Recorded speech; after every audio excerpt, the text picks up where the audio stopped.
चलिए नमस्कार आप सभी को आपके ही अपने प्यारे से यूट्यूब चैनल VR एजुकेशन के ऊपर में आप सबों का बहुत बहुत स्वागत है। और आशा और उम्मीद करता हूं कि आप सब एकदम स्वस्थ होंगे, मस्त होंगे और आप अपने तैयारी में एकदम व्यस्त होंगे। तो चलिए, आप संगीत के किसी भी एग्जाम की तैयारी कर रहे हैं, आपको इसी पे आपको 4 ऑप्शन वाले, 5 ऑप्शन वाले हर तरह का प्रश्न आपको दिखने को मिलेगा। कुछ हल्के भी सवाल रहेंगे, कुछ आपके भारी सवाल, सब तरह के मिला करके रहेंगे। कुछ घराना से, संगीतज्ञ से, अलग अलग तमाम तरह की चीजें।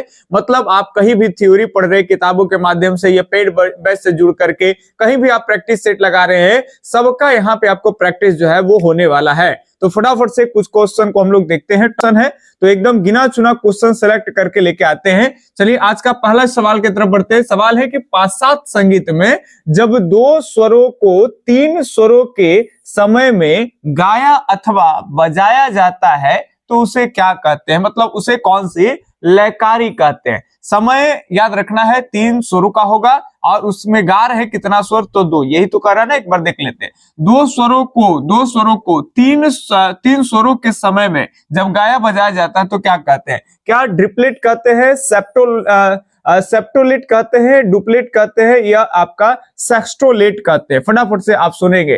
तो जब 3 स्वरों में 2 स्वर को बजाएंगे तो उसे डुप्लेट कहते हैं। याद रखेंगे, क्या कहेंगे? तो डुप्लेट कहते हैं। ठीक है, तो यही आपका सही जवाब होगा। इसके अलावा अगर अगले सवाल की तरफ बढ़ते हैं तो अगला सवाल ये आपका, ये भी पाश्चात्य संगीत का ही क्वेश्चन है ना। तो इस तरह से आपके सामने पाश्चात्य संगीत के 2 क्वेश्चन लग गए। सवाल है कि रॉयल कॉलेज ऑफ म्यूजिक कहां पर है? बताएंगे। बहुत ही बढ़िया और प्यारा सा सवाल है। रॉयल कॉलेज ऑफ म्यूजिक जो है वो कहां पे है? तो रॉयल कॉलेज ऑफ म्यूजिक की अगर बात कर लेंगे तो ये जो आपका है वो कहां है? तो ये आपका लंदन में है। और लंदन कहां पड़ता है? तो ब्रिटेन में पड़ता है ना। तो ये आपका सही जवाब ए ऑप्शन ही हो जाएगा। अब यहाँ पे केवल क्वेश्चन के ऊपर में देखेंगे, चूंकि अगर डिस्कस करते हैं तो बहुत सारे लोगों को अच्छा भी लगता है और बहुत ज्यादा लोग कहते हैं कि सर इससे टाइम पास बहुत ज्यादा हो जाता है।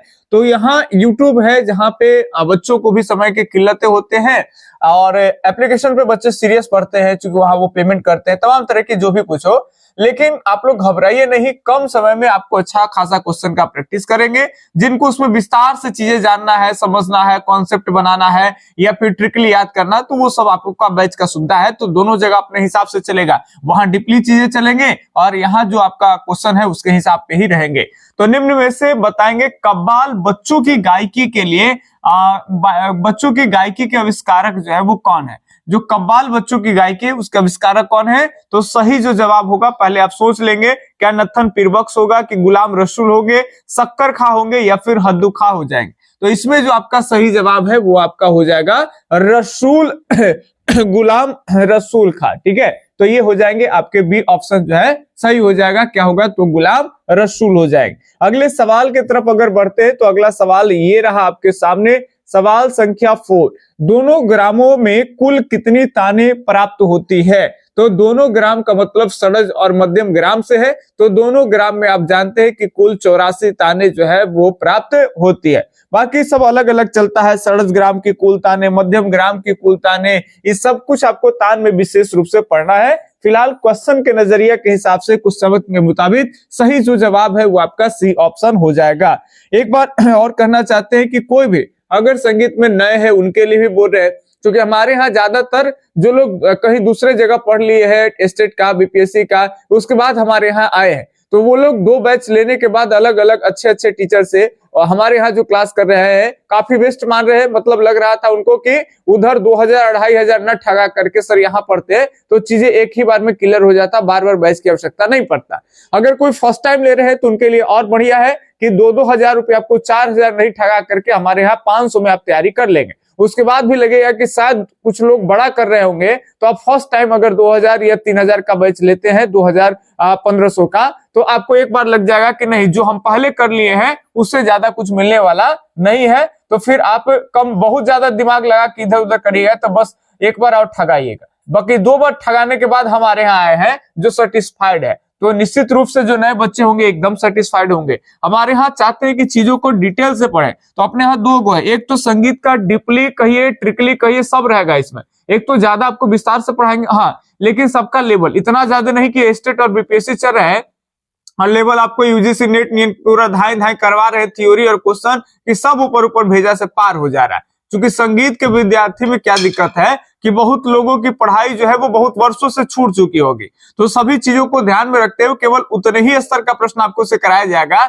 जो आपके स्टेट का ट्रेंड है। स्टेट से थोड़ा सा अपर लेवल बीपीएससी चलता है तो उसका ट्रेंड, उसका क्वेश्चन का पैटर्न, सब चीज को देख करके उतना ही चीजें दिया जाएगा। न तो आपको विद्वान बनाएंगे और न तो बहुत कम जानकारी देंगे कि किसी तरह से झूलझाल कर दिए, आप क्वेश्चन भी नहीं किया है ना। तो उस तरह के नहीं, जो चीजों का लेवल है उसके हिसाब से आपको डीपली भी पढ़ाए जाएंगे और याद उसको लंबे समय तक याद रखें, इसीलिए ट्रिक का इस्तेमाल भी करेंगे। तो शॉर्ट में हम लोग ट्रिकली क्लास लिख देते हैं, ठीक है। और साथ साथ जो भी क्लास होगा उसमें नोट्स बनाने का आपका जो समय है वो बचेगा, क्योंकि अदर सब्जेक्ट की भी तैयारी करना पड़ता है। स्टेट की तैयारी करने वाले को टीचिंग एप्टीट्यूड है, जीके जीएस है, मैथ रीजनिंग, ये सब भी देखना पड़ता है। बीपीएससी वाले में है तो उनका भी है जीके जीएस, अच्छा खासा वेटेज हो जाता है 40 मार्क्स का। कुछ लोग हिंदी का भी साथ में तैयारी करते रहते हैं, मैथ रीजनिंग भी देखते रहते हैं, तो बहुत तरह की चीज है यहाँ पे भी। तो इसलिए आप चाहेंगे कि आपको नोट्स बनाने का जो समय है वो फिजूल बर्बाद नहीं करना है। जो नोट्स अब आपको क्लास में देंगे, एक एक पॉइंट जितना भी बातें समझाएंगे सब इंपॉर्टेंट वाला देंगे और इंपॉर्टेंट बात को हाईलाइट करके देंगे। और फी बहुत ही कम हमारे यहाँ लगता है, बस 499 रुपया है ना। और अगर प्रैक्टिस सेट पहले हम लोग बंद किए, देखिए प्रैक्टिस सेट की बात कर लेंगे कि टाइम से चालू होता है, टाइम से बंद होता है, तो अभी होली से पहले तक का हम लोग प्रैक्टिस सेट दे रहे हैं। बात ध्यान से सुनेंगे, आप कब वीडियो देख रहे हैं मायने नहीं करता है, बट अभी अगर 2-4-5 दिन में जो देखेंगे तो इस बार 2026 के होली से पहले स्टेट वाले के लिए और बीपीएससी वाले के लिए मुख्य रूप से हम लोग 2000 क्वेश्चन का प्रैक्टिस सेट जो है वो देंगे।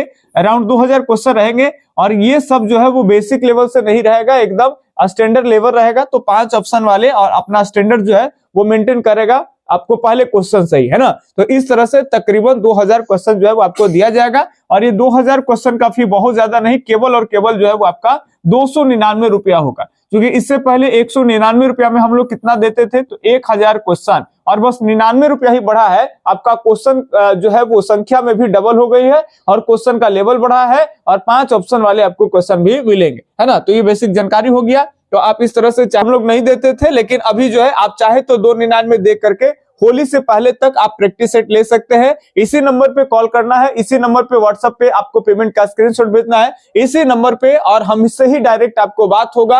नंबर अगर आप जाएंगे व्हाट्सएप पे तो यही वीआर एजुकेशन का लोगो भी रहेगा, है ना, ओरिजिनल लोगो लगेगा। तो कहीं भी क्वालिटी को स्क्रीनशॉट लिया हुआ है, फटाफटा दिख रहा है, ये सब कुछ नहीं। और सबसे पहले तो आप पेमेंट तब करें जब हमसे आपकी बात हो जाती है पहले डायरेक्ट, उसके बाद ही आप पेमेंट करेंगे, ठीक है। चलिए अगली बातें अगर हम देखें क्वेश्चन के हिसाब से, तो दोनों ग्राम में देख लिए, सरज के और मध्यम ग्राम में तो तानों की संख्या 84। अगले सवाल आपका इसी तरह से आपको लेकर के आए हैं। जब आप जाति के बारे में पढ़ते होंगे, है ना, जाति के लक्षण के बारे में पढ़ते होंगे, तो वहीं पे चीजों को पढ़ा जाता है। अंश, ग्रह, न्यास पढ़े ना, तो वहीं पे उसकी संख्या भी हम लोग चैप्टर के अंदर में लिखा है, उनकी सभी संख्या लिखा है जो भी थ्योरी बैच में पढ़ा है। तो कि न्यास की संख्या क्या पूछा जाता है, अंश का संख्या क्या पूछा जाता है, ग्रह की संख्या क्या पूछा जाता है, पन्यास की पूछा जाता है, सब बात पढ़ा है। बताएंगे अब कि न्यास स्वरों की संख्या कितनी होती है। 21 होती है, 63 होता है, 56 होता है या फिर 42 होता है। तो न्यास स्वरों की जो संख्या होती है वो आपके 63 होते हैं, है ना। कितने होते हैं? 63। अगर न्यास रहता तो 21 हो जाता और ग्रह रहता तो 63 हो जाता। सारा चीज आपको पढ़ाया गया। देखिए प्रश्न भी आ गया, ग्रह स्वर कितने माने जाते हैं। तो ग्रह स्वर जो है इनकी संख्या बताएंगे कि कितने माने जाते हैं। तो ग्रह की बात कर लेंगे तो वो आपके हो जाएंगे 63 हो जाएंगे। अगले सवाल की तरफ अगर बढ़ते हैं तो अगला सवाल ये रहा। फटाफट से 15 क्वेश्चन जो है वो तकरीबन देखेंगे, बहुत ज्यादा नहीं। और अब 15-15 का ही सीरीज लाएंगे। एग्जाम जब आप लोगों का नजदीक होगा तो प्रयास रहेगा कि 30 क्वेश्चन लाएंगे। क्योंकि अभी मुख्य रूप से है कि जब हम लोग प्रैक्टिस से सब चीज दे ही रहे हैं तो यूट्यूब पे बहुत ज्यादा क्वेश्चन कराने से क्या मतलब बनता है कि जो पेमेंट दे करके प्रैक्टिस कर रहे हैं उनकी कहीं ना कहीं गति होनी चाहिए। और ऑफलाइन में ही मुख्य रूप से कंसंट्रेशन होता है। आपको बता दें कि YouTube पे जो क्वेश्चन करिएगा ना तो हैबिट ऐसा हो जाएगा कि YouTube पे नया चैनल पे जाके नया क्वेश्चन भी आप देखेंगे, नहीं पढ़ा रहेगा तो अंदाजे मारेंगे आराम से, तुक्का अच्छा खासा सही हो जाएगा। लेकिन आपको पेपर मिल जाएगा, पेन मिल जाएगा ना, तो तुक्का भी वहां काम नहीं करेगा, ज्यादातर गलत होगा और आप फ्रस्ट्रेट हो जाइएगा। तो आदत डाल लीजिए कि प्रैक्टिस सेट आपको एग्जाम हॉल में सही करना है ज्यादा, तो आपको पेन उठाना है और कॉपी पे ज्यादातर सही करना है। तो आपको एग्जाम में देखेंगे आप खुद ब खुद की स्कोर जो है वो बढ़ेगा। और तरीका होता है कि कभी पहले आप थ्योरी से पूरा सिलेबस जो है वो पहले आप कंप्लीट कर लीजिए थ्योरी पढ़ करके, इसके बाद जो है आप एमसीक्यूज पीवाईक्यू वगैरह का प्रयास करिए, प्रैक्टिस करिए। तो इसको पढ़ने के सिलेबस पढ़ने के बाद अगर पीवाईक्यू प्रैक्टिस सेट कर रहे हैं तो ये सबसे बढ़िया तरीका होता है। आपको तुरंत इसका रिजल्ट नहीं दिखेगा, जब आप एग्जाम में जाएंगे तो पता चलेगा कि पहले जो आपको स्कोर आ रहा था उससे स्कोर जो है वो आपका बढ़ेगा। बताएंगे कि निम्नलिखित में किस पुस्तक की रचना आचार्य बृहस्पति ने नहीं की है। इसमें से आचार्य बृहस्पति नहीं किए, बीपीएससी लेवल का प्रश्न है। इसी तरह का प्रश्न आपको ध्यान में भी रखना है ना। हर तरह का प्रश्न आपको मिलेगा। भारत का संगीत सिद्धांत, बिल्कुल आचार्य बृहस्पति का किताब है। संगीत चिंतामणि की बात हो रहा है, ये भी आचार्य बृहस्पति के है। नाट्य शास्त्र 28वां अध्याय, ये भी इनका ही है। तो इसमें से कह रहा है कि किस पुस्तक की रचना आचार्य बृहस्पति ने नहीं की है, तो कोई नहीं हो जाएगा। तो क्या हो जाएगा सही जवाब, इनमें से कोई नहीं, क्योंकि सभी किताबों की जो रचना है वो आचार्य बृहस्पति के द्वारा की गई है। ठीक है, अगले सवाल की तरफ अगर बढ़े तो अगला सवाल ये रहा आपके सामने, फटाफट से देखेंगे, बताएंगे। ये बहुत ही इंपॉर्टेंट सवाल है ना, खास करके इसमें ताल शास्त्र से आता है सवाल, लेकिन इनके साथ इन्हीं के और किताबें हैं वो सुन लेंगे। संगीत चिकित्सा, ताल शास्त्र या फिर ताल मीमांसा, इंपॉर्टेंट है ताल मीमांसा, स्वर शास्त्र आदि ग्रंथ के रचनाकार कौन है? श्रीधर परांजपे या फिर आपका ठाकुर जयदेव सिंह, भागवत, शरण शर्मा, प्रेमलता शर्मा, इनमें से कोई नहीं। तो ये किताबें मुख्य रूप से ये बहुत ज्यादा इंपॉर्टेंट है। एक तो ताल शास्त्र ध्यान रखेंगे और साथ साथ ताल मीमांसा, इसके साथ और भी आप दो याद रखेंगे, संगीत चिकित्सा और आपका स्वर शास्त्र। तो इसके लेखक जो है वो आपके कौन हो जाएंगे? भगवत शरण शर्मा हो जाएंगे। अगले सवाल की तरफ अगर बढ़े तो अगला सवाल आपके सामने ये है, सवाल है कि अंश स्वर के आधार पर 14 जातियों से कितनी साड़व जातियां बनती है?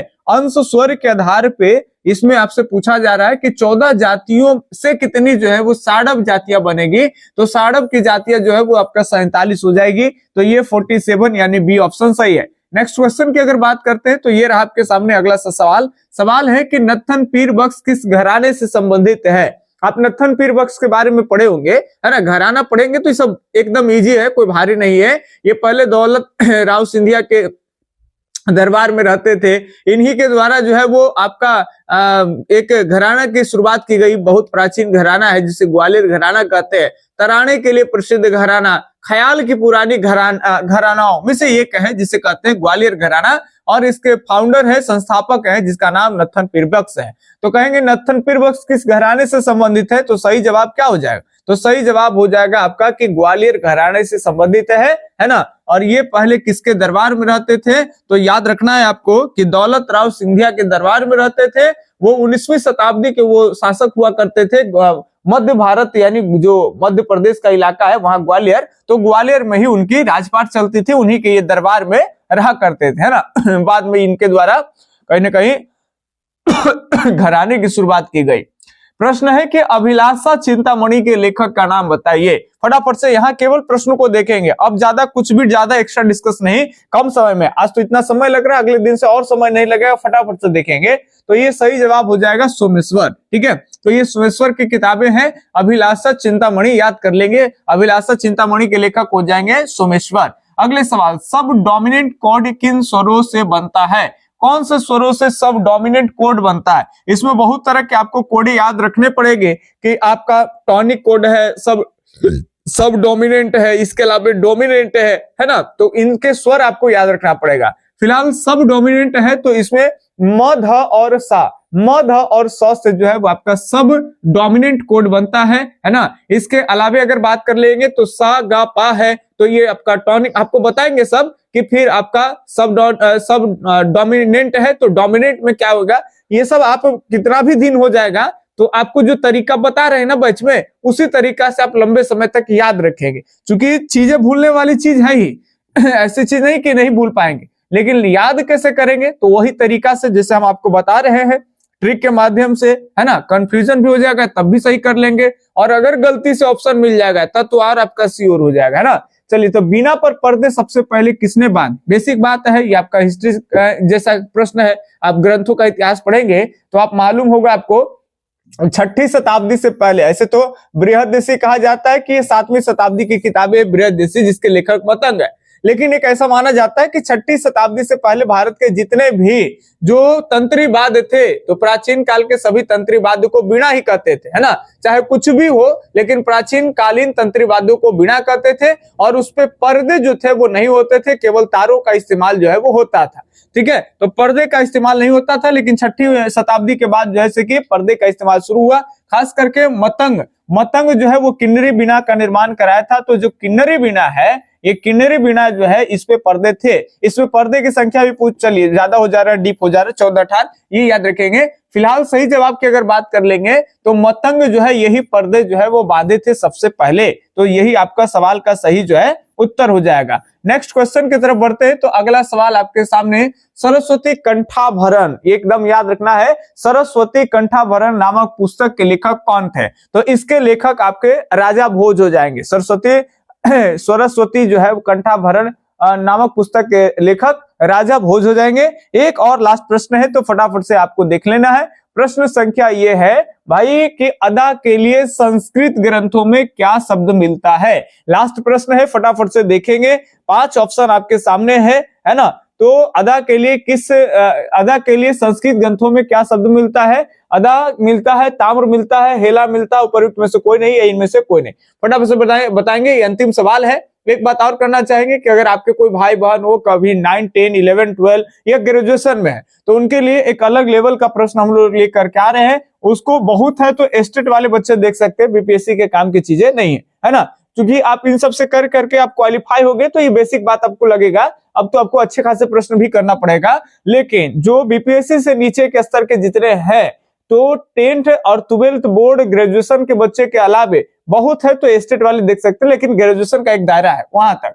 तो उनके लिए अलग से इसी वीआर एजुकेशन के ही चैनल पे आपको अलग से एक प्लेलिस्ट बना दिया जा रहा है, और उसी तरह के लेवल का क्वेश्चन आपको यूट्यूब पर जो है वो प्रैक्टिस कराया जा रहा है। बिल्कुल इजी सवाल रहेगा, है ना। तो आप अपने भाई बहन को रिकमेंड करेंगे, जल्द ही 1-2 दिन के अंदर में सीरीज जो है वो अपलोड होना शुरू हो जाएगा। ठीक, फिलहाल अदा के लिए संस्कृत ग्रंथों में जो है वो आपका अलग कहा जाता है कि हेला का जो है वो इस्तेमाल किया जाता है। तो याद रखेंगे किसका? तो हेला। तो ये रहा आपके आज के 15 सवाल। बताएंगे कि 15 में कितने सही हुए हैं। और सीरीज को लाइक एकदम नहीं करना भूलेंगे, क्योंकि आप लोगों के लाइक के कमी की वजह से ही हम लोग 30 से 15 प्रश्न पे आ चुके हैं, है ना। तो एकदम आप अपनी ईमानदारी से लाइक कर दीजिए। लाइक करने में कोई समय नहीं लगता है, ना तो आपका कोई पैसा जाता है, ना तो किसी तरह का आपको कोई प्रॉब्लम है ना।